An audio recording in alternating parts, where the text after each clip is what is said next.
Rev up your engines!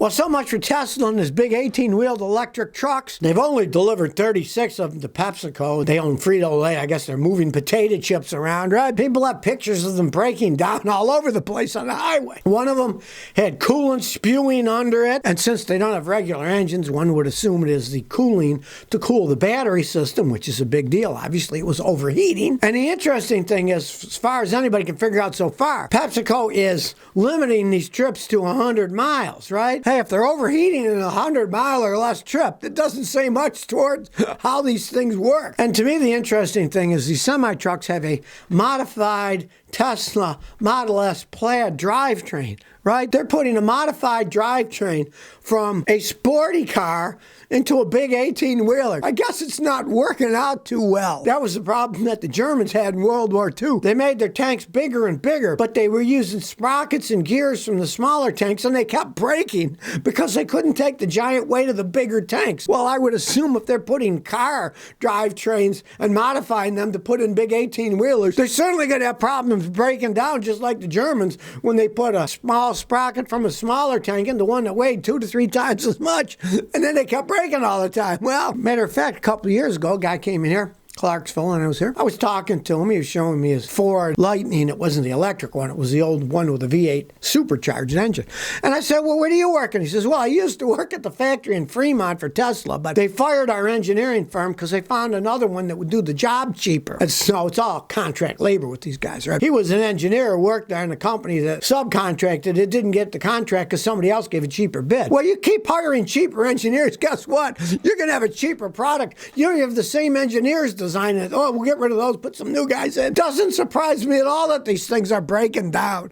And they're only doing a maximum of a 100-mile trip, too. Randy says, my 2007 Toyota Corolla manual will only drive 30 miles an hour and no faster. The code was PO171 and PO420. I fixed that after I got my MAF sensor. It still won't go over 40 miles an hour. Once I got it to 40 miles an hour, but then it wouldn't go any further. I don't think it's the clutch or transmission. It's not slipping. What could it be? Generally, one of two things on that, because you changed the MAF sensor, right? Either your catalytic converter is clogged up, or your fuel pump or fuel filter is clogged up, or your pump is going out, right? The easiest thing on earth to do is you have somebody take out the oxygen sensor by the catalytic converter, put a pressure gauge on. See what the pressure is. It should have very little back pressure or none. Maybe half a PSI or 1 PSI. If you got 5, 6, 7, 8 or more PSI back pressure, it means the catalytic converter is clogged, and that's exactly what it'll do. It'll go a certain speed, but it can't breathe out, so it can't go any faster. But if your fuel filter is clogged or your fuel pump is weak, it'll do the same thing. They're harder to test because the fuel pump on that is in the gas tank, and you can't check the fuel pump without changing the fuel filter, and the fuel filter that is built into the pump assembly. So it's a pain in the butt to test. But like I said, you take out the oxygen sensor, have a pressure gauge put on, you can immediately see if it's a catalytic converter. If it is, replace it. If it isn't, odds are it's the pump. Then go through testing the pump. From my experience with those codes, it's normally the catalytic converter is clogged up. Kajan said, which of these slowest selling new cars would you buy? It's from a Ford Escape to a Nissan Titan, including Ford Mustang, Chevy Silverado, Dodge Durango, Ram 1500, Volvo XC60, Chevy Bolt EUV, Alfa Romeo Giulia. Okay, well, I wouldn't buy the Alfa or any of those things, really. Out of those, the only one I would buy would be the Ford Mustang. The Mustangs are decent. They can last if you take care of them,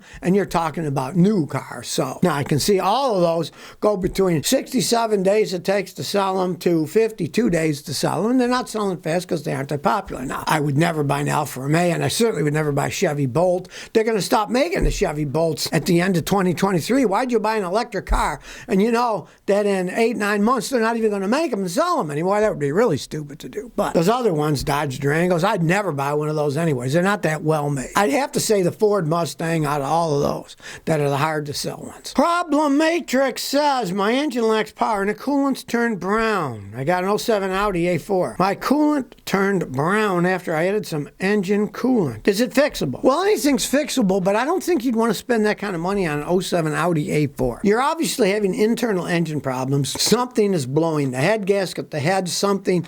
You want to make sure it's that. Watch my video. How to tell if your head gasket is blown, Scotty. Watch that on YouTube.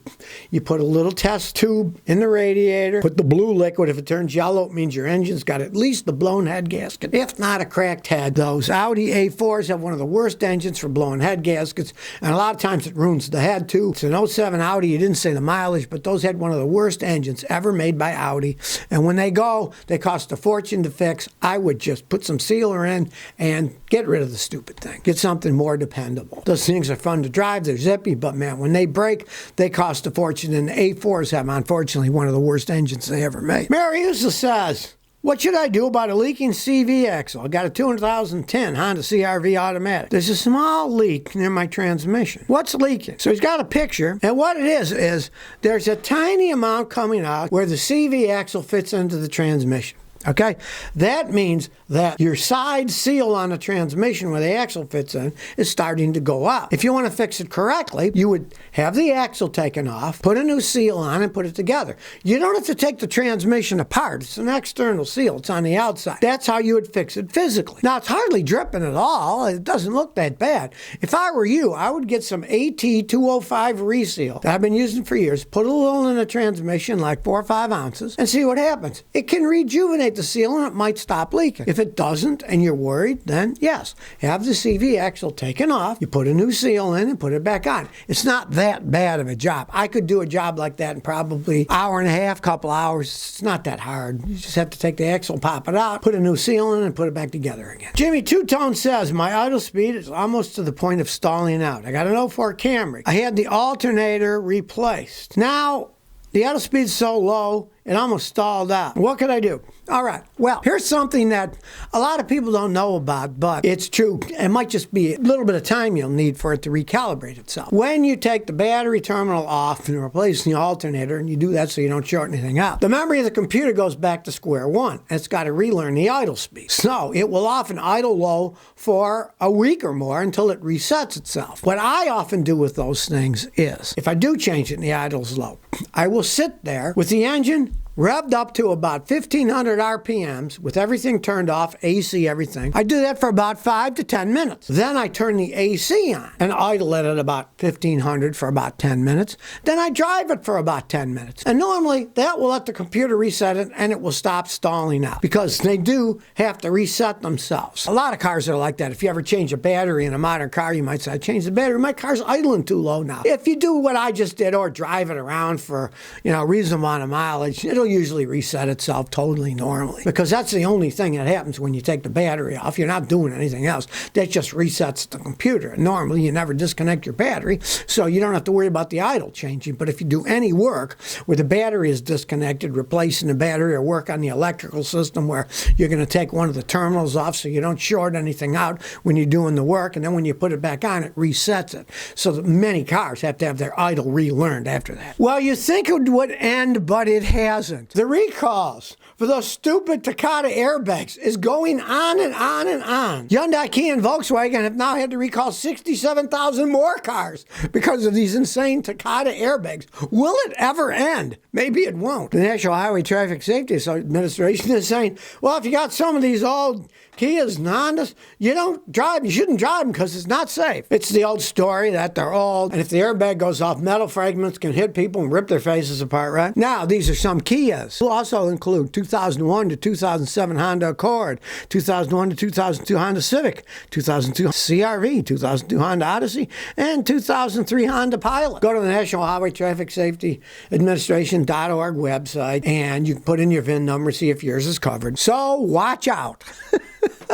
Your airbag may explode on the passenger and do them in. So if you're worried, like I say, get your VIN number, go to their website, type it in, see if yours is covered. Now, they say, do not drive. Now, there's not saying anything about, do they give you a rental car or whatever? So if you got one of these, check it. Check with your VIN number on it. Well, it looks like the Chinese are taking over even London cabs. Geely, the giant Chinese car company, says it's now going to turn the maker of those little mini cabs in England into fully electric vehicles and sell them all over the world. London Electric Vehicle Company makes these mini cabs now where they're plug-in hybrids. They have a hybrid taxi model now. Mind you, it costs $82,000. Pretty expensive taxi, right? And the battery will go 64 miles, and then when it does the backup with a hybrid engine, it'll go another 300 miles. Now, the pandemic hurt them really bad. They had to lay off 140 of their employees, but now Geely, the Chinese manufacturer, is planning on throwing a bunch of money in and making fully electric versions. And I assume they'll probably be making them in China, not be making them in England. The Chinese group is throwing in about $600 million so far, and they'll be making little electric taxis. Hopefully the price will be cheaper. I guess, the Chinese get involved. They're certainly not going to be selling little bitty $82,000 cars unless they see it as a commercial venture, because they are commercial cabs. Maybe they'll just rip them off because commercial vehicles always cost more. Or, you're using it for business, so you got to pay more, right? So maybe they'll keep the price up. Maybe not. We don't know. But they're taking over, and they're going to be making those little mini cabs that you see in London all the time. So if you never want to miss another one of my new car repair videos, remember to ring that bell.